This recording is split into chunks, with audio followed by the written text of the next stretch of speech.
Welcome back to school. My name's Burman. I am a science teacher for 6th and 7th grade science, and I'm excited to show you some of the things we did in science this year. So enough about me. I think you want to see some student work. Let's start with modeling. So we started the year working on some models. Well, actually, we started the year analyzing other students' models. So different students got to take a look at DNA models after we extracted the strawberry DNA, you might remember. And notice what they liked about models and what they wanted to see differently.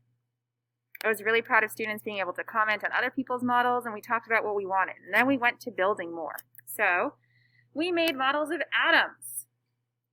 Lots of different models with sources. Different periods agreed on what they wanted in their models. And from there, they basically had full reign to model whatever they wanted. Some periods said labeling was really important. Some periods said the sources. But most periods agreed that color and explaining something like the new vocabulary word, but basically making it explainable so that a 4th grader could understand whatever they were talking about, not making it a copy of what someone else has done, making it be their original work.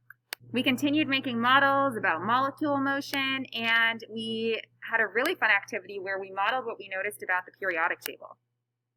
Lots of different patterns and favorite elements surfaced. I have to say I was so proud of all of the students that were able to record a Flipgrid about the model that they made that year or an investigation that they designed with different elements of the periodic table.